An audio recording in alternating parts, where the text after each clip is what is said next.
Those first couple months it was a lot of going to bed, crying, scared of like what's going to happen. And so last year we hit that million. We almost did 1.1. So it was a huge, huge success for us. Welcome to the Franchise Champion Show. I'm Alan Regala, former G1 athlete, Stanford engineer, and franchise owner who built a multi-million-dollar exit. I created this show to help driven individuals like you find the right franchise and learn how to build wealth and reclaim your time. My guest today did something most people twice their age wouldn't dare. They opened a Brothers That Just Do Gutters franchise in their early 20s with no business background and crossed $1 million in revenue in their very first full year. What's even more remarkable is what they built along the way.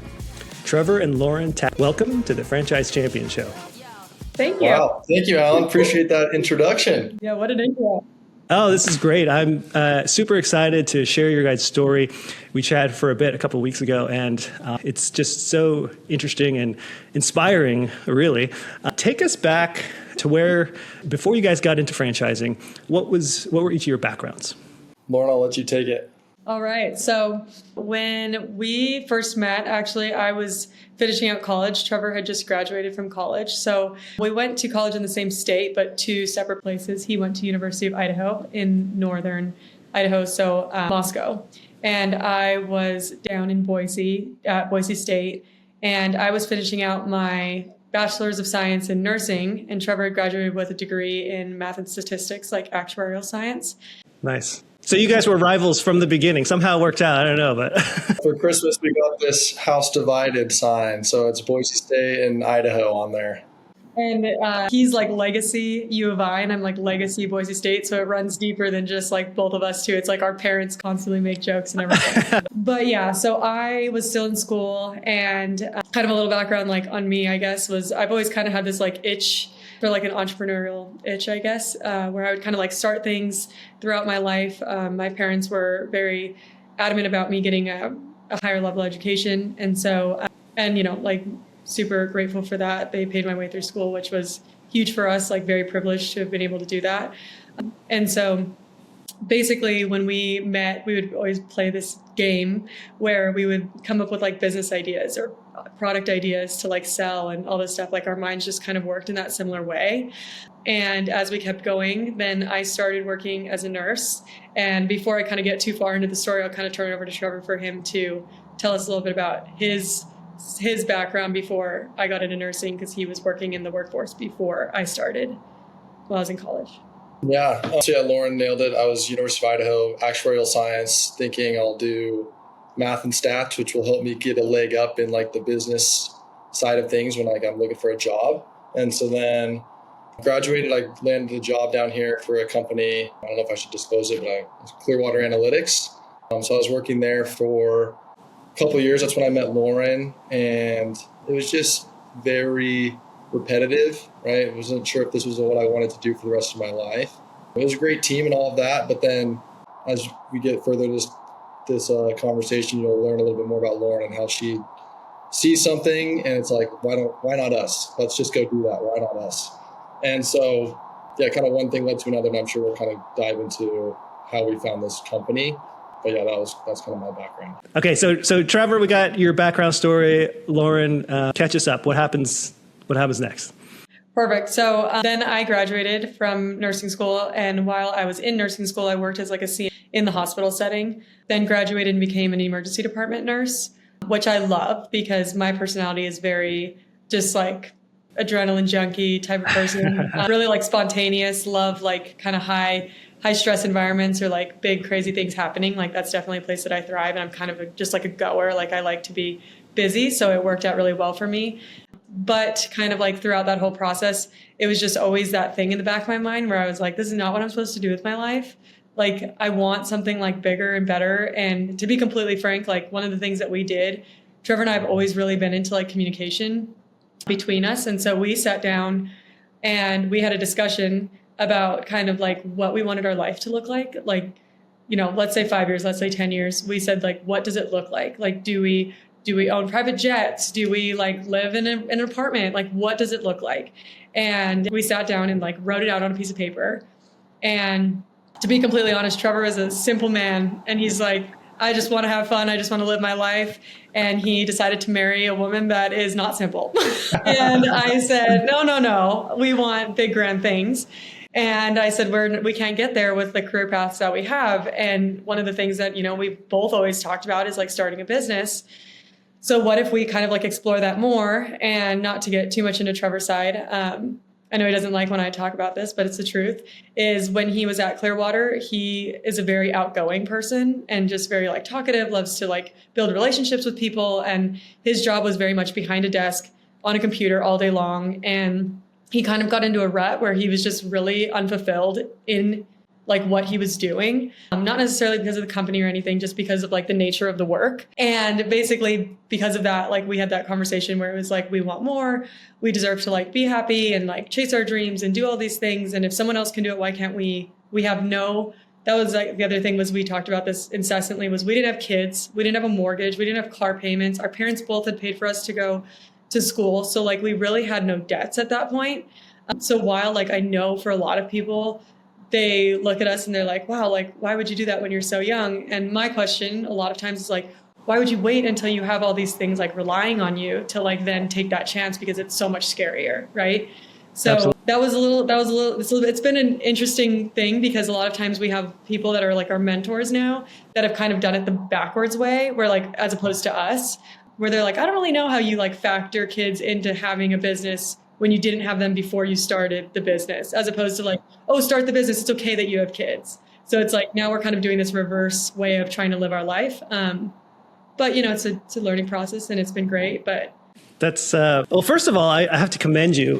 That is something most people just never do, like ever, is sit down and actually have a discussion and design your life, right? I mean, I was just shown an Instagram video of someone who talks about like the truest form of intelligence is actually designing the life that you want, right? Instead of just plodding along and doing what other people, have put in front of you as what the expectation should be and what you're supposed to be doing. And you never really think about it any other way, right? I mean, you don't go to a class in high school about like designing your life necessarily, right? It's like college is the assumption, and you just keep going.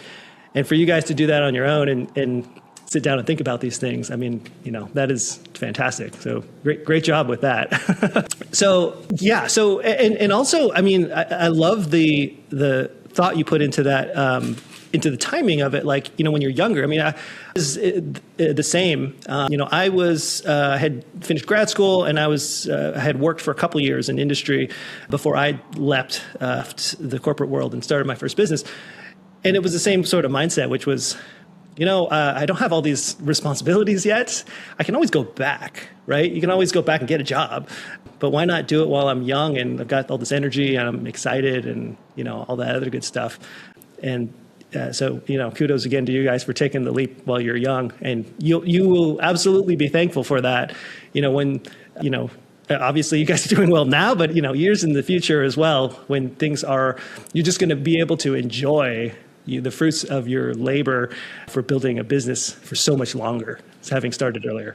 I wanted to point out one of the things that we honestly didn't really factor in when we were thinking about this, but now it's become really apparent, is the nice thing about being part of this franchise is we get to talk to so many people, and we get input from so many people. We get to kind of learn from their mistakes or their successes and all of those things. And one of the things that we really didn't even factor in was, because we were both fresh out of college, not that we had bad jobs, we had fine jobs, but we weren't in the point of our careers where we were making hundreds of thousands of dollars at that point. And so kind of now when we talk to other owners, that's one of their main struggles is we built this life based on a $200,000 income or a $300,000 income. And it's really hard.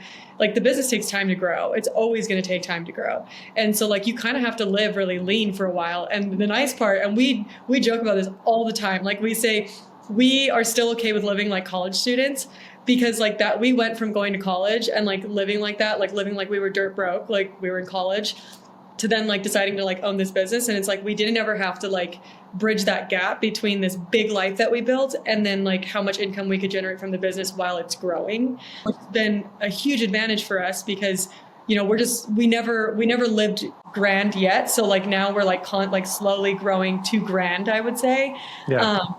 And instead of like going grand and then trying to scale back, and then that's a hard thing. You have a mortgage that's already based on that income and all of those things. So it's just been, that was a little cool thing that we didn't even think about, that now it's like, wow, it would have been really tough if we were there and then had to go backwards, as opposed to just kind of climbing like in the natural progression of things. Yeah. Another reason to start early if you can, if you have, the financial means. Okay. So now how did you get from this point into finding this business? Let you take it. Yeah. So to kind of piggyback off of Lauren, like it started with, like, I came from like very just like save money, don't take on debt, pay off your bills, invest. And so like when Lauren and I started dating, I kind of was trying to teach her those things. Like, hey, let's put 15% of our money into retirement, yada, yada, yada, and build our wealth this way, the safe and well-proven way. And then she kind of just started getting almost like addicted to finding out ways to make money. Like, how can we do this? What else can we do? And all of a sudden I would come home from work and she would be like, oh my gosh, listen to this podcast I just listened to. Like, they talked all about how you can start this business or go on these websites and find businesses for sale. And so next thing I know, like, we're on Biz Buy Sell, or I shouldn't say we, this is all Lauren. Lauren's on Biz Buy Sell. She's on LoopNet. She's like, hey, I come home from work. Hey, Trevor, we have a call in 30 minutes with a dog poop scooping company. And I'm just like, what are we doing? Like, what? I have no idea what's going on. Like, we have no idea what we're doing. But honestly, it just like Lauren's the type of person, it's just like, jump in and we're going to figure it out. Like, you gotta jump in to learn. And she's just not afraid of any of that. And like, if it would have just been myself, like, I would still be at the job I am today, like where I was. There's no way I would have made that leap. And so she just started getting the ball rolling, talking to these business owners that are selling these companies in Boise. And eventually, just kind of one thing led to another. We eventually learned about franchises, and we're like, maybe that's a good route because it's a proven business model. We don't know anything about business ownership. I mean, we barely even know anything about like our own careers. We've only been doing it for a couple of years. And so we're like, okay, that's a good route. And then it kind of came down to, okay, we don't have a ton of money. So finances is definitely a barrier. We can't just go out and buy this multi-million-dollar company and expect things to work out. So we were like, okay, a lot of these trades type businesses or service-based businesses are a little bit lower barrier to get in, or lower barrier of entry for finances. And then it still came down to like, okay, well, we have to find a way to fund that. Like, we don't have just $50,000 or $100,000 just laying around to buy into this. So then we started learning about SBA loans and all these different ways to get into it. And yeah, once again, one thing just kind of led to another. And I should say, all this happened within like 30 days. Like, Lauren, when she has something, it moves fast. Like, I love it. One day we're looking at dog poop scooping companies, and then the next day we're like pretty much ready to sign paperwork for this company. And so eventually we got connected with this guy named Matt Dowd, who's in Florida, of all places. And he's a franchise broker, but he also happened to be an owner of this company, Brothers Gutters, in Florida. And so we're like, okay, that's cool. This guy, obviously is in this business, and he must trust it enough that he got into it. And so we explored that. This guy talks a million miles an hour. If he ever listens to this podcast, he'd say it himself. He knows that if you get on the phone with him, you have to plan a 30-minute to hour conversation because you're not going to get off the phone with him, which was great because he told us everything we needed to know about Brothers Gutters. And then once again, it just turned into, okay, is this a marketable thing that we could turn profitable in Boise?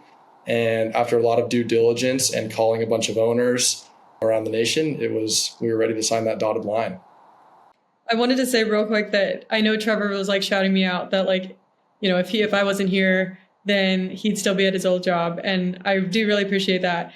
But we have like a really great balance where like, if Trevor wasn't here, we'd be destitute, poor, and I would have spent all our money on businesses that failed. So like, I run and Trevor brings me back down to the ground. So It's a good balance. Yes, there's a big balance, and we just work really well, kind of like a yin and yang type of thing. Like I go fast, he kind of reels me in, but I pull him along. So we balance out at like a really great point. And I was going to say also in that same vein, I always listen to these things and they're like, the name of the game is speed. And I'm like, I think I need a lesson on like the opposite thing. Like I need to learn a lesson on like how to slow down sometimes. Cause like, I'm just like what Trevor said, it's like, sometimes I get like an idea in my head and I just take off like a bullet. And then it's like, I'm 90% of the way through. And Trevor's like, whoa, whoa, whoa, whoa, whoa. And then I'm like, okay. Actually, we should have maybe actually like done 10 more things of due diligence before I decided to just like do something. So good and bad. It's a good balance, because we made the analogy the other day, and it might've been on the phone with you, or I can't remember who we were talking to, but we're like, if it was just me running the company, we would never get that next step. We would always just be flatlined. And then if it was Lauren, it would go like way up here, and then it'd go a big crash. It'd go way up, big crash. We've got this nice trajectory of ideas and how to implement them. Oh, that's perfect. That's perfect. That's really great. And it does speak to the advantage of having, a partner, in a business like this, where you can get along really well. And obviously probably working with your spouse is not going to be for everybody, but for you guys, in your case, I mean, it seems like a great match, like what you just said. That's fantastic. So tell us, what is Brothers That Just Do Gutters, and how do you impact the lives of your clients? So the Brothers That Just Do Gutters is obviously a carpet cleaning business. Just that's what I mean. Obviously, yes. We do gutters. So basically, like the name of the game is, we're doing all things gutters, but the ones on the house. So not like street landscape type of gutters. We're doing like residential gutters that are mounted on the eaves of the roof, essentially. And we do installation, we do maintenance, cleanings, repairs, and essentially like we do both commercial and residential. Typically, like when you start out, you're very heavy in residential, like very like R&R, which is kind of just more like you're doing repair, like not repair projects, but existing homes. You're not doing like a ton of new builds and stuff like that. And then as we've grown, we've kind of like migrated into that space more. The biggest thing for us is we say that we're like a customer service company that does gutters. And essentially the tagline for the company is reinventing contractor service. And that's kind of just like our way of saying that, is we're really just trying to bring like that white collar to blue collar, which is what Trevor says all the time, is where there's a lot of like professionalism. We're wearing uniforms, we're speaking respectfully, we're treating houses like as if they were our own. And you'd be surprised how easy it is to like develop a reputation like that and like be successful in any area, just by being like a reputable, really respectful, customer service focused company, especially in the trades. I think there's a big gap in that. I think it's getting smaller, but definitely just kind of like our biggest motto. So to this point, and not that this is like a standard across all of the Brothers Gutters, but this is just something that was really important to Trevor and I, was we wanted to, like first and foremost, before anything else, we wanted to create like a culture, because we knew that we wanted to have a team. So we immediately off the bat hired 2 installers. We've grown to have about 8 employees, including Trevor and I, hoping to grow to about 10 to 12 this year. But with that, basically, the biggest thing always has been to first provide like inside. So creating a culture, and I know that word's like thrown out all the time, like in every corporate setting, it's all about culture and all of these things, but we really wanted to like be true to our word. So like we try really hard, whether it's good for the business or not, to not lay off people. We try to keep them year round, even though this is a very seasonal business and typically people are laid off. So we really try to like protect and just keep our guys happy.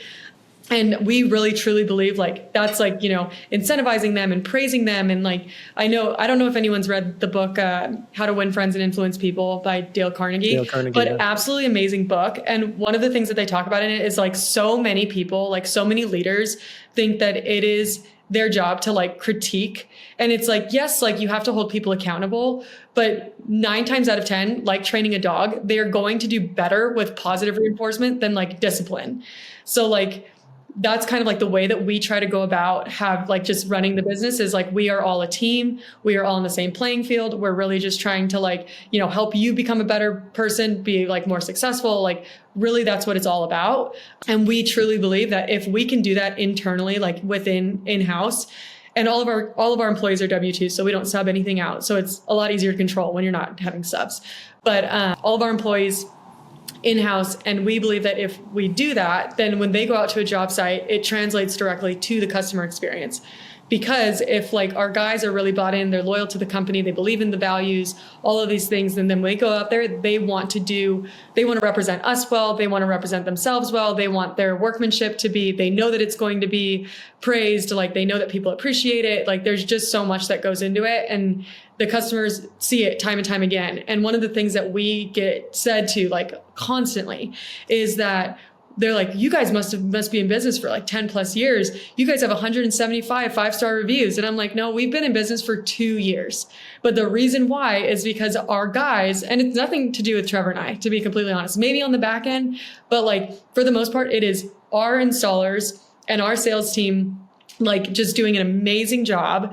And that's who they're mentioning in all of our, like no one says Lauren did a great job, like in our reviews. It's all like Armando did a great job. Cody did fabulous. Like all of these people, they're shouting out all these people, all of our installers. And I think it does come back to that culture, but it shows like to the customer. And we've seen time and time again, like we have 175 5-star reviews and nothing less than that, because it's so important to us to like provide that experience. And I was going to say this earlier, but across the Brothers Gutters, there's not, like this is not an expectation, but we have 100% satisfaction guarantee like in our company. And we honestly didn't even realize it until like a year ago, because like we had 2 people when we were learning and growing and things were just kind of messy that really were unhappy with our work. So we like fully refunded them, whether that's a good thing or a bad thing. That is like our guarantee to our customer is like, we are going to make this right. And if we really can't, then like, we will basically like take that back on as like our responsibility.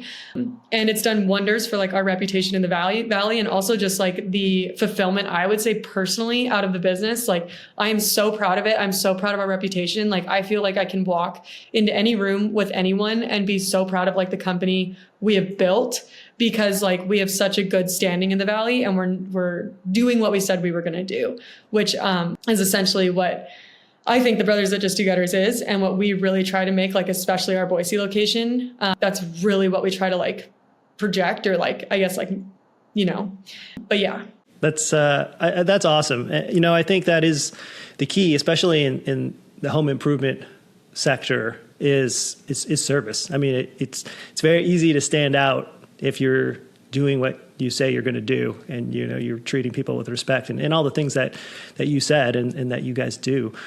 And that's really unbelievable. That many 5-star reviews is definitely an accomplishment, and especially in the short period of time that you guys have been in business. So it sounds like it's been 2 years. Is that right? Yeah, we launched in April of 2024 is when we officially opened doors and did our first project. Okay. So let's talk about that first year. Like, what was that like, starting up, ramping up from nothing? And it sounds like you guys had, maybe a couple installs that weren't the best at the beginning. So tell us how that went. Yeah, Lauren, I'll start, and then I'm sure you'll have some stories that you'll jump in on. But I'm going to start with before we even launched. So this was like after we signed documents to join this company. The timing kind of worked out where Brothers Gutters nationally was doing their annual conference. And so basically all these owners are like, oh, you guys should come to conference. It was in like March of 2024, and we weren't set to launch until April. And so all of these owners are like, you guys should come. You'll get to meet a bunch of people, get to kind of learn a little bit of things before you guys open doors. We're like, okay, great. We'll go take a trip and kind of figure out what we're doing here. And so I can't remember, I think it was in Hilton Head, South Carolina. And so we fly over there, we're meeting all these people. And I remember one of the breakout sessions was like all about cash flow. And keep in mind, we know nothing about business. We know nothing about invoicing revenue and even like the basics of COGS and how all this is going to work and come together. And we're having this conversation where it's like an owners only session, and all these owners are stressing out and they're like talking amongst each other. And then I remember Lauren gets the microphone and it's just like, we're 24 years old. What are we supposed to do? And all of these owners, that was the kind of the big reason why we chose Brothers Gutters, is all of these owners were like, if you guys fail, we fail. Like, we're all doing this together. Like, the power of this franchise is just, everybody really wants everybody else to succeed. It's not like, there's a McDonald's here, then another McDonald's down the street that's competing with each other. Like, everyone in this franchise is really trying to lift each other up. But that plane ride home was brutal. I remember like being so overwhelmed, stressed out. For some reason, Lauren and I were on different flights. So I was like sitting alone. Maybe we were trying to save money or something. I don't know why we're on different flights. We're on a college budget. So anyway, we're on different flights home for some reason. And I remember like sitting alone, like holding back tears, like, we are so screwed. What are we doing? So much money that we're putting into this. Like, what are we doing? And that's what that was like what those first couple months were. It was a lot of going to bed, crying, scared of like what's going to happen. We would come back from a really tough day where, everything was the end of the world. Like, a customer was upset about something and everything was like, this is like the final straw. We had a guy walk off a job site in probably month 1, where then we had to completely pivot. So I was now going out to do more of the install, and Lauren had to pivot and go do all the sales on top of all the other things we were doing. Our other installer had to take on more of our just overall day-to-day stuff. And so those first few months were very hard, but like looking back and reflecting on it and kind of seeing like what we've learned and just like looking at the numbers, like we ran the business, and we still do, as like, I used this analogy the other day, but like we run the business like college students. Like, if we don't have the money for it, we don't really waste it on things. Mm-hmm. And so we were still profitable in those first few months that we launched. I think we were profitable technically even in month 1. Wow. For you. And thank you. It was not that we were doing a ton of revenue, but we were just buying what we needed to buy and paying our guys. And just, it just kind of worked out that way. But I do remember those first couple months thinking like, just going to bed crying or not sure what we were getting ourselves into. But yeah, I'll let Lauren take it from there. Sorry, I don't know if they're going to hear all that stuff. I don't know. It definitely is me. I don't know what it is. But okay. Yes, to Trevor's point, we cried probably 3 days out of the week, every single week. But I think that it's tough. And I think that like I don't want to sugarcoat it because I think so many people do, but it's tough, but you just have to keep going. Like, it gets better, but it's like you're drinking out of a fire hose. You're learning so fast. Everything feels like it's like imminent death. Like, it's just like everything is a lot and things just don't like make sense yet. Like, are we going to keep this installer? Is this guy going to leave? How do we hire? Like, all these things are so new, so fast. Like, everything is coming at you at 1,000,000 miles an hour. And it is a lot. Like, it is a lot. And I think that is like the tried and true, like, baptism by fire. And it's like, you either make it through or you don't. And it's not to say like some people are like weak or some people don't want to have what it takes. It's just like, it does take a specific type of person. And I almost guarantee it that either one of us would have quit alone, but we like had the other person constantly being like, oh, it's not that bad. Like, we would just alternate. And we still do this, like, in our marriage. Like, if I'm having a mental breakdown, Trevor better be like mentally sound. And if breakdown, then like I better get it together. And so that was like how we operated, was like Trevor would be really upset and I'd be like, it's okay. Like, we're just gonna do this. We're gonna do this and it's gonna be okay. And then like I'd have a mental breakdown. Trevor would say, no, like, it's not that big of a deal. We're just gonna do this and everything's gonna be okay. And then there was like probably a week period where, and this was probably about a month and a half in, and it was a week period of like both Trevor and I were so upset. Like, it wasn't that anything was really that bad, but it was like leads weren't coming in. We like didn't know if we could rely on the call center. Like, there was just a lot of things that were happening in the background. And also just like personally with everything else that was going on, like in your personal lives, and there's 1.5 million things. It's not for, it takes a lot of grit. And I said to Trevor one day, because he was having a mental breakdown and I was also having one with him, but I was more to myself, but I said it out loud to Trevor. And I said, are you going to quit tomorrow? And he said, no, I'm not going to quit tomorrow. And I'll make it PG. But I said, then buckle up your little bootstraps. And I was like, we can't like this. We got to a point, and that conversation was a turning point for us, because it was like, we can't sit here every day and lament, I think is the right word, about like all the things that are going wrong. Like we have to find the good because it's going to kill us. Like we are going, this business will go under if we constantly focus on all the things that are going wrong. And it's like, it's a lot easier said than done. But in that moment, it was like, okay, like we're just going to tackle things like one at a time, and that's all we can do. And then it's one foot in front of the other, and you get there and you get there and you get there. And then now those things that like seemed so big in those moments, like when our guy walked off a job site, like we've had a guy walk off a job site since then. And it's like, okay, like leave, fine, whatever. Like, Yeah. you know, and then they come back. But for the most part, it's like, you know, it's just like those things become like small things after a while. And you just start to kind of realize like, okay, I can handle this. I know how to do this. I know how to deal with this. But I think that's the biggest thing is like, at some point you have to like have a really hard look in the mirror and you have to say like, am I going to quit? No, then I better like shut up and start working, because like, that's what needs to happen right now. And it sounds like mean and a little crazy, but I think it's the truth. And so Trevor, go ahead. You have something to say. Trevor, go ahead. To put some perspective on it too, which honestly helped me a lot, because everything was like, one thing would go wrong and everything was the end of the world. It was just like, oh my gosh, like this corner that we installed is leaking, right?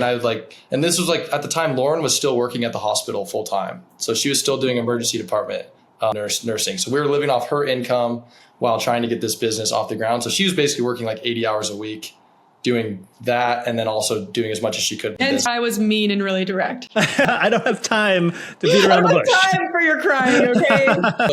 Sometimes like I'd come back and she'd be done with the work, and I'd just be like, oh, all these things are going wrong. All these things are going wrong. And she would just have this perspective, especially probably because she came from the emergency department. It was, Trevor, no one's dying. It's gutters. Like, yeah. It was just like a great perspective of, okay, it's not that big of a deal. The customer's going to live. We're not performing CPR like Lauren probably was doing 30 minutes ago on somebody. So it's like a lot of perspective of just everything's fine, handle one thing at a time. And like Lauren said, just start knocking those things out, and it'll build from there. Quick pause here. Trevor and Lauren were only 23 when they bought their franchise. Not because of a layoff or being sick of the corporate world. They were designing the life that they wanted to have. And starting a franchise business is their path to financial freedom. And that's a path I know well. I match individuals with the right franchise for their goals, skills, and their life at no cost to you. Book a call at athletetoowner.com/ready. Now back to Trevor and Lauren.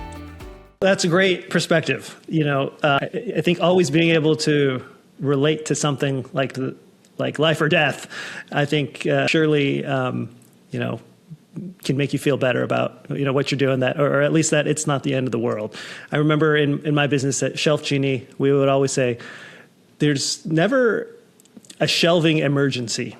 So it's okay. You know, like whatever happens, it's usually not an emergency. It's going to be all right. So, you know, Lauren, you mentioned, you know, grit and being able to get through those tough times, which it really is needed for anybody. There's just no way around it, because things are going to go south, you know, at some point, and it's going to happen again and again. And sometimes it's things that are out of your control. So where did you guys develop this ability to handle that? Because that's a big fear for people. I mean, you know, people don't jump into business. A lot of people, they have the skill set, they have everything they need, but in their head, they're like, you know, they're just afraid to make that leap, right? And so this idea of grit, it really is important to be able to get back up and keep on going. So where did you guys develop your grit? So I was going to say, one of the things that I think like is really awesome is Trevor is like very attentive about a lot of like very detailed things. So like I know a lot of businesses, they don't necessarily like check their books, or they don't know where their books are at, or like stuff like that. Trevor is like a financial wizard. I think because of his like math and statistics brain, he's just very like into that stuff, and he like digs deep, like really, really digs deep. And like when we say like we were profitable in the first month, that is like 100% or at least like 85% because Trevor is so careful with those things. And I think that a lot of it is like, yes, it takes like digging deep, but I also think that to an extent, it takes a lot of like just being proactive, like seeing it before it becomes the end of the world, right? Like, and I think that was what was happening, was we were having all these mental breakdowns, not because we thought that it was like the end of the world, but because like we felt like we were coming down. Like we weren't here yet, but we were like descending. And it was a lot of us like just catching things. Like it just felt like everything was falling and we're just catching things before it hit the ground. And one of them, I think like I'm really big on being proactive in communication. And so like I very much like if I see a problem that's like upcoming, then it's like we're going to have a conversation about this no matter how hard it's going to be. And Trevor's very proactive, like on the data side, I would almost say, on those things. So like, for example, like we're always running budgets. We're always trying to figure out like where we're at, where like how far ahead are we, how far below are we on our like projections, all of these things. And I think it kind of like, to an extent, like evens that playing field so that you're not dealing with it when you're crash landed already. You're dealing with it like mid descent, if that makes any sense. And so whether it was like data side, and I'll kind of dive into this a little bit too. So when we first started, we bought the business when we were dating. We were not engaged. We were not married. We had been dating for, Wow. Yeah. Trevor, correct me if I'm wrong. Was it like 2 years, maybe? Something like that. But we were dating when we started, and everyone thought that I was crazy. Mostly me. Everyone thought that Trevor was like super sound of mind, which is super great for me. Everyone thought that I was mentally sound crazy. But for me, everyone was like, "Are you sure that you want to do this? Like, he hasn't married you." And I think it's like that traditional thought where it's like, I won't say the words, but like, why, whatever, milk when you can get it for free, that whole thing. And so they were just like, why would you like tie yourself to him and like do this business? It's like a big step. You guys aren't married. And it was obviously people that like cared about me and, nothing against them, but I understood where they were coming from. When we started the business though, like we knew we are great partners. Like we communicate well. We like balance each other super well. If I was going to go into business with anyone, I want to do it with my partner. And we had so many people tell us that we had a million people tell me when we first started, like, oh, because we owned a business, like that's why me and my husband got divorced. And then I'm like in the background freaking out because I'm like, we're just dating. Like, Yeah. we're just dating. Like, he's like, what are you talking about? Why would he leave me? Like, we're business partners. If anything, we're like married now. And so it just was really alarming at first. And then we very quickly saw the reality of that situation. And it wasn't that like we were by any means going to break up. But we got to a point where it was like, we did not have time to be Trevor and Lauren, boyfriend, girlfriend, but we only had time for like Trevor and Lauren, business partners. And that became a huge thing because it was like, and the thing is like, we could have waited until it crash landed and we were like, we can't be in the same room anymore together. Like I feel neglected. He feels like, he's not being like, I'm not being attentive enough, whatever. But it's like, I started to see it. And this is like the communication piece where like, I started to see it and I said, Trevor, we're sitting down having a conversation and we're going to figure this out because the business completely and totally relies on me and you being partners in every sense of the word, like being able to rely on each other, trusting each other, having like really deep emotional trusting conversations. That's all important. And if we're not protecting that, we're not protecting the business. So we had these conversations and now we have 3 dates a month and they're like scheduled because we realized that we have to schedule everything or it doesn't happen. So we have 3 scheduled dates a month and it worked out for us, but it's just kind of like one of those things. Like I know the question's about grit, but I think like at the end of the day, it comes down to, why are you laughing at me? Anyway. I was about to say, wait, what was the question? It's turning into a dating podcast here. The question was about grit. But the point is that grit, I think, comes from like having a solid foundation to stand on. And that's going to start with like knowing as much as you possibly can and taking care of like what's there. Like whether that be the communication in your relationship or whether that being the health of the business, like being aware of those things and not neglecting things because it's easier to neglect them. I think like that's where the grit comes into place because otherwise you're dealing with everything when you're already crash landed. And that's when it's really hard to pick up the pieces. And so, yeah. Trevor, do you have thoughts on that? Yeah, I mean, that was very well said. It's going to be hard to follow that. That was perfect because you hit everything. The one thing I would add or almost just sum it up is just like we just both had like this belief And it was belief in the business, but also just a belief in our relationship. Like all these people that had these horror stories of their divorce or these business partnerships that didn't work out, like we just blocked those things out. And like we knew what our path was or what our path is we're trying to build.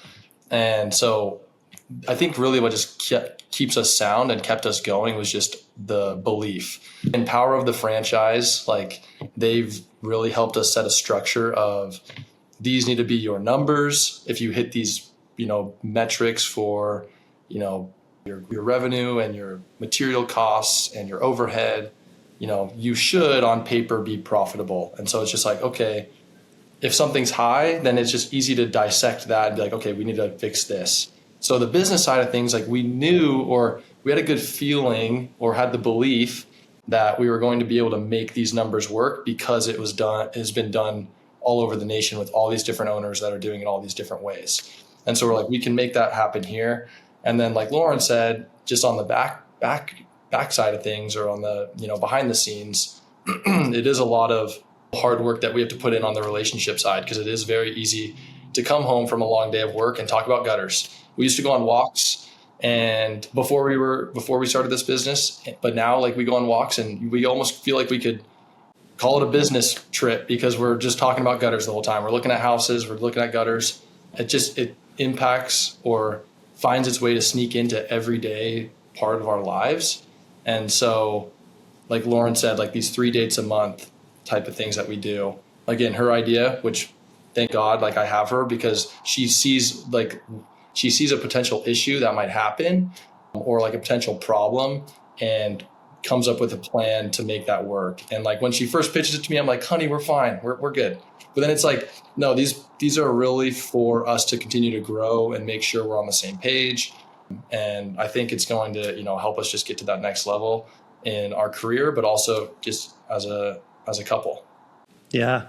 Yeah, that's great. No, I think both of you said it well. And I think a couple things come up for me in what you both just said. I mean, obviously the word communication has come up a lot, and just being on the same page, not holding things back, holding things in.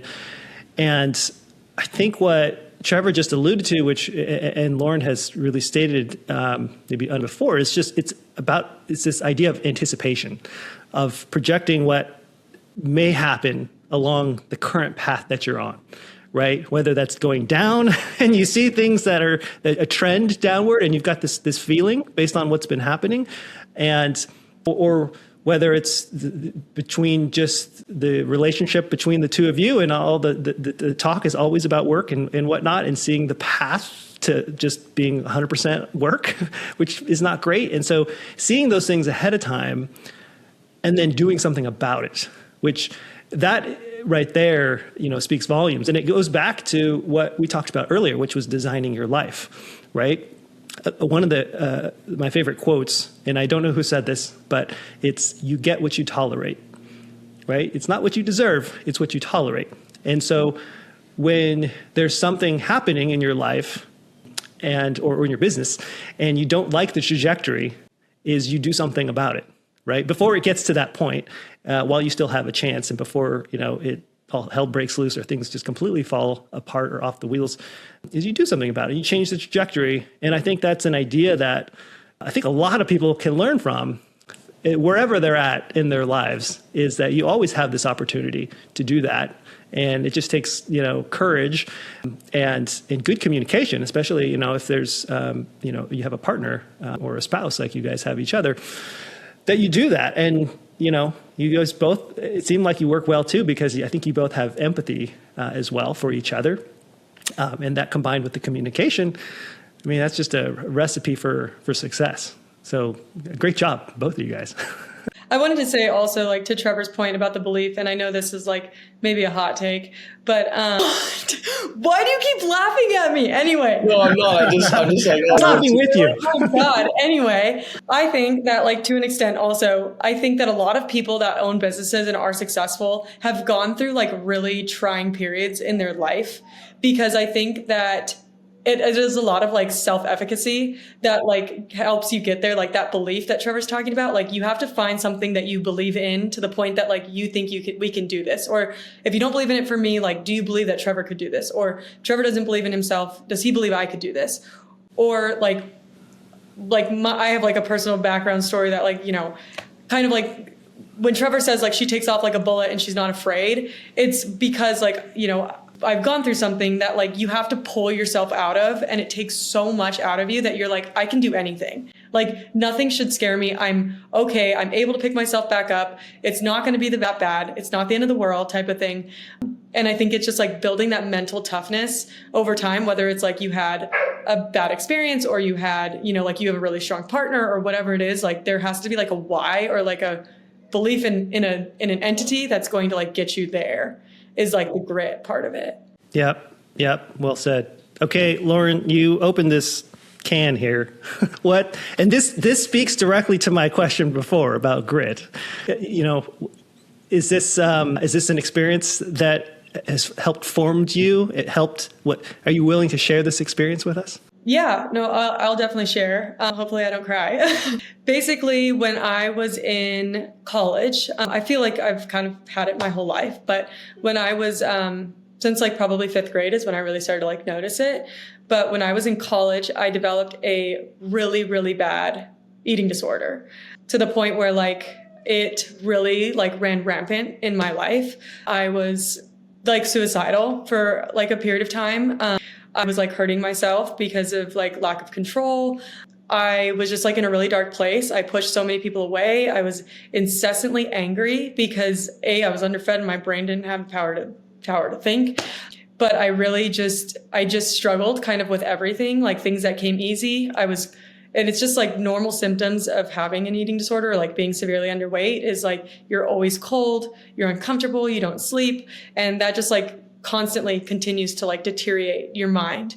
And I know like a lot of people like that I've talked to that have like gone through not necessarily just like in like an eating disorder or anything like that, but like just kind of like have an experience of like deep depression. I always say that it feels like you're in space and you're trying to like get to something, like you're trying to get, let's say, to the moon, and you're sitting there and you are just like you're swimming as if like you're trying to get there and there's no pull, so you're going nowhere. And I felt like I was trying everything under the sun to like get better. And it took a lot. It took like my mom saying to me one day, she said to me, how are you not more afraid of dying than you are of being comfortable? Because I was so unwilling to like get uncomfortable. Like I couldn't even eat I couldn't have a bite of a cheeseburger. Like all I ate was vegetables and literally like nothing really else, like nothing else. I was severely underweight. I pushed a lot of people away. I was once again just like in a really, really dark space. And I lost people that I love because I got to that space and I was not like who I am. Everyone kept saying like, you used to be like happy and fun and like outgoing and like who you guys get to see right now. And I was just like a shell walking around, and that's like not to be dramatic. I mean, it was really tough. It was tough on my family. It was really tough on me. I lost so many people because of like my actions, and it was a huge thing. And when I finally was able to pull myself out of it, literally right before I met Trevor, I kind of like started to like really start getting better. And that was kind of the moment for me where I was like, if I can do this, like if I can walk backwards from that brink, then like I can do anything. Like nothing should scare me. It's going to be okay. Shoot for the stars, land on the moon type of thing. Because nothing's that scary, like as being in that space. And I've realized that like one of the things that like was one of my like triggers, if you will, was I just like didn't have like a purpose or like wasn't like fulfilled. And so that whole idea about like write down what your life looks like. It's like almost like my personal therapy on like how, like, what do I want? Like, where is this fulfillment coming from? Where is this like idea of like, I have purpose in my life? Like, what am I even working towards? And so that like helped me a lot. And it just helped me realize like, and I always say to Trevor, and Trevor mentioned in the beginning, I'm like, why not us? And it's just like when you allow yourself, I think, to like see that it's like such a big, beautiful world and there's so many things you can do in it, and screw it, why not try? You get to do it once. Like I've teetered there. Like I've teetered on that brink where I'm like, is it worth it? Is life worth it? Is it not? I don't know. And then it's like when you fully like embrace it, it's like, screw it. It is worth it. And let's like really like squeeze every freaking drop of goodness out of it. And for me personally, that's where like I think my grit and my like bullet, you know, how I operate, where I'm like just kind of like going at full speed all the time. And then also like I know people like see it as like she's fearless, and it's like it's not necessarily that I'm fearless, it's that like I've been at my lowest low, I think, and there's not much else that like will scare me outside of that. And also like partnering that with Trevor, who like, I know this is like another stupid thing to say, but when I met Trevor and we like finally, like before we started this business and I met Trevor, I told my mom is obviously like really important to me. I love my mom. She's like my best friend. And I told my mom, I said, I found the best guy in the whole wide world. Like I found the best guy, like the best partner for me. And I was like, so why don't I deserve the best job or the best house or the best life? Like if I can have the best partner, why not have the best everything else? Like I thought that was unattainable. And then I meet Trevor, and I know like Trevor's over there like, oh, yes, I'm the best. But no, he really, really is like, and whether he's the best for everyone else, I don't know. But for me personally, like he is like my rock. He's everything. And so to like have that going into the business and being like, we can do this because it's us together. And then also like paired with like my personal story. I don't know if Trevor like has like a personal story that's like as, I guess, drastic, but I'll like leave that to him to share. But just partnering those two things together, I just think that like the world's our oyster and there's nothing to be afraid of. And if we're together, as long as we're together, then everything's going to be okay and we can get through it. So. Wow. That's powerful. Thank you for sharing that story. It really is very inspiring. I mean, my heart goes out to you when I can feel that pain and the depression where you were at before. It's unfortunate that it takes something like that for a lot of people, including myself, going down a path like that where you really have to hit rock bottom to then come out of that and then realize like, wow, like I'm really capable of a lot. And, yeah, things will happen, things will go south and that, but life goes on. I can get over that. If I can do that, I can definitely do this over here. So that's tremendous. And you can see that belief system, like both of you have been saying is just gets fortified when you can come out of an experience like that. And yeah, sky's the limit. Sky's the limit for both of you guys. All right. Last question here, the last two, let's say, is what was that first year like for you guys, as far as how the business went, as far as, your revenue, how that went for you? And what is this year looking like? Yeah. So I guess year one was, and I'll just do like our first for like from April 24 to the end of the end of 24. So April to December. It's just easier for me to break it out that way. But it was slow moving at first. We didn't really, I don't even really remember what our projections were or what our goals were. We were just trying to figure out kind of the systems. And so those first 6 months were steady. It was really slow at first. And then we were kind of starting to get a hang of some things. And then Lauren actually was like ready to look ahead as she does and plan for the future. And because we were at like the slowest point in August of 2024, we were super slow. For reference, when I say slow, a good month for us is, we want to be doing like a minimum of like 80,000 of work per month. And when we first started, right, we were doing like 20, 30,000 a month, just trying to keep things moving. But in August, we were doing like maybe $20,000. Like it was so slow. We are paying our guys to go out and like walk neighborhoods to go put yard signs and and door hangers and things like that, just to keep them employed and keep them paid. But Lauren's like, the fall is coming. Let's buy another truck. And I'm just like, no, I don't want to do that. Like we have no projected money on the books. Like we have no jobs. But she called it. Like we ended up buying another truck, got it all built out with the machine. And then that fall was like the first time where we were like, okay, this business can be profitable. We started running a full-time crew. Like we had 3 guys on one truck, just pumping out jobs. and we were flying, and we were like, okay, like now we can start kind of running 2 crews. And so that first fall was like, okay, we can make this, make this into something. I don't know where we ended up from April to December. I think we probably did about 400 to 500,000 in that span. And so then we were like, or kind of a big thing that the franchise does, or I don't even know if it's really the franchise that puts it on, but it's more so just kind of this unspoken goal that everybody shoots for, at least early on, is hitting that $1 million. So for last year, for going into January of 2025, or for 2025, our goal was to do $1 million in revenue. And so we built out this budget and projection of how we're going to get there. And it's really hard to kind of know if you're on track, because the fall is really where you make up any lost ground. And so like through the summer, we were like, I'll just say at our 6-month point, we definitely weren't at $500,000. So like we technically weren't on track, but we knew the fall was ahead of us. So we were like, we're probably going to make it. And then the fall hit, and we just had an awesome season. Like it exploded. The guys were busy. When we're busy, when the guys are busy, they're making a lot of money, which is awesome. Like at the end of the day, we just want our guys we want them to want to come to work. Like that's what makes us happy. Like if they're not, it always break my heart if, like, especially early on when we would get to the shop and I'd be like, all right, guys, we have no jobs today.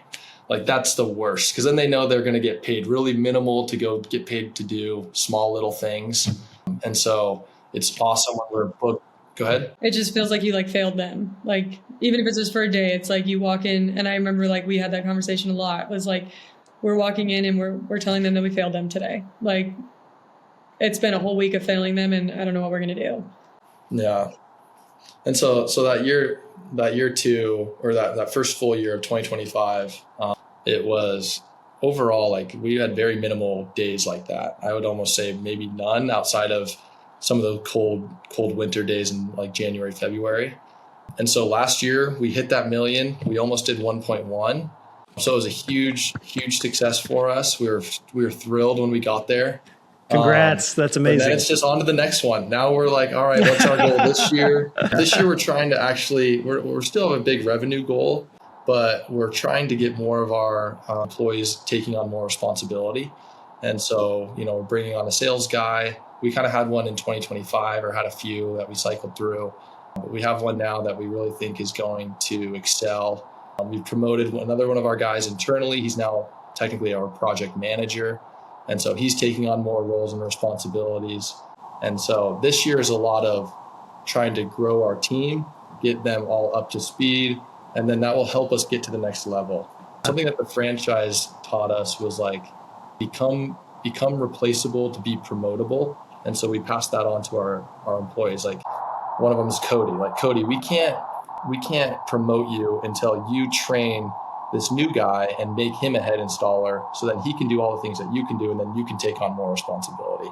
And so that becoming replaceable to be promotable is something we try to ingrain in those guys, especially the ones that are trying to make, next steps or grow in their career, especially with our team. Yeah, that's great. It's great. Congrats on your first full year, meeting that goal, getting that $1 million club. Took me 3 or 4 years or something like that to get to there. So that's a great achievement.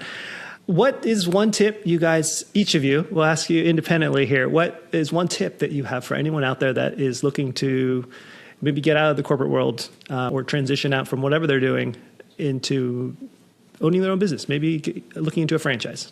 Or Trevor, you go first. My quick, immediate answer is find someone like Lauren that will like not scare you into doing it, but just motivate you into doing it. It would have been like I said, like before, I think I said it earlier. I was just like, I would still be at my old job if it wasn't for Lauren. And so it's just, you just got to make that jump, and you just got to start asking the questions and just say like, I belong in this room. I belong in these conversations. One thing Lauren always says is, I belong at that table. Like this table of all these different business owners, like I belong there. Like, why not? Like, and if you think about it, as we start getting to know all these different business owners, they're all just regular people, right? They all work really hard, but they're just regular people. No one's wearing a cape. It's nothing that you can't do. You just have to be willing and have the courage to just go try. And Lauren was like that anchor for me. I'd like to live a very simple life and be comfortable, but I've found that this company has like opened this new part of me of like trying to, grow every single day and do things that I don't feel comfortable doing every day, but it is like super rewarding. And so my answer would be find a woman like Lauren. Otherwise you just got to take the leap. Like there's always a way. One thing that happened early on is there was always a barrier when we were trying to start this company. It was like the first thing was, we couldn't afford it. Like, how we can't even afford anything. And Lauren's like, well, there's something we can do here. There's an SBA loan option. Oh, okay, great. Then the next barrier comes up, and then you just have to find a way to punch that one down. And that was really like how to get started. And there's always a way around it. There's so many, like, I don't want to call them loopholes, but different ways to get to that next level. And you just have to be curious and creative and just go for it. Love it. Love it. Thank you, Trevor. I have two, but I'm going to first start with this one because I think that it kind of goes in line with Trevor. My parents used to always say to me that you are the 5 people you surround yourself with. And I always thought it was the stupidest thing they'd ever said. And then once we started the business, I realized like how important that is. Like and that's one of the reasons when I say like, I want a seat at that table because I deserve a seat at that table is like, I have to start somewhere. And I think one of the most like powerful things is like, yes, like we've grown in the business, but because of the people we have like become like running in like the same circles as, it's so helpful to like, they hold me accountable in ways that they don't even realize. Like they're really hardworking or they're super responsible or they're always on time. Like I'm not a great person about being on time and like they're always on time and they're like, that's what they expect out of me. And so all of those things, like as much as people don't think like there's not truth to that, I think that even if they're not saying directly to you, like you need to be better, just their actions reflect on you so much. And like, if you are afraid about like being an owner or, taking on more responsibility or anything like that, go talk to like 5 people or try to like be around 5 people that have like done that already or are like willing to do that and ready to do that. And we always think to an extent that like people are like, oh, people with so much money or have so much money because they're lucky. And it's like, no, it's because everyone around them like does the same thing. And they're learning constantly from the 5 people around them. And I think one of the easiest excuses in the book is like, well, I don't have those people around me. And to be completely honest, like not that we didn't have like high achievers around us, but we didn't. Like we were 23 and no one around us was looking to own a business and all of those things. And it was like, okay, then surround yourself with podcasts and people that wrote books, read books and do podcasts. And I know it sounds so stupid, but it goes such a long way because those are the 5 people you're surrounding yourself with. And even when I was like in my dark time, like when I was really, really, really depressed, I listened to podcasts more than I talked to people. And it helped tremendously. Like I read a book called 10% Happier at that time. It is still like ingrained in my soul. Like I love that book. I like stand by that book. Like it was one of the things that helped me the most when I was in that situation. And I think that when you stop like making excuses and you just do it. And like, even if you don't have, all those resources around you, find those people. Like all of the greats, they write books. All the people that own businesses, they write books. Everyone that Alex Hormozy does a podcast, Alan does a podcast, go listen to podcasts, listen to books. It is so incredibly helpful. And it like will pull you out of that limited like thinking that you're so like used to, because that's the 5 people you surround yourself with. The second thing I would say is like, it's okay to spend money. And Trevor is going to like have an aneurysm right now, but it's okay to spend money because it does take money to make money. And I think so many people get stuck. Like, I think one of the best things that happened to us was the franchise because it forced us to get uncomfortable or to maybe even get comfortable with spending money and seeing how it returns. Like seeing that investing in the business returns for the business. Like, yes, we had to pay a deposit to like start the business, but it came with all this knowledge and we wouldn't be operating as if we were in year 5 if we didn't pay for that. And so it's like, yes, it sucks. Like, cause like, you're like, oh, like we're going and then we're coming back. And then like we have a margin and now we don't. And it's like, that's like constantly the dance. But it's like when you do that, like mindfully, obviously don't go like spend millions of dollars for no reason. But like, if there is a calculated risk associated with it, that investment will return tenfold. But you do have to be careful because you don't want to invest in like things that are not going to return, right? But sometimes you do have to take the chance. Like we invested in like 10 different networking groups when we first started. And now we've been left with like 3 or 4, but we had to try them all and it was crappy. But now like that payment, that $1,000 a year or whatever we pay, or $3,000 a year, has returned exponentially, like almost like 100x that. So it pays off, but it's scary to like spend the money and take the chance, but taking the chance is when you're going to get the reward every single time, whether that's emotionally or like in an action or in money. Like you have to take the chance, and that's like the only way to move forward. And you learn from them, learn from all your mistakes. Yeah, I love it. I love it. You're going to make mistakes, but if you learn from them, it makes it okay.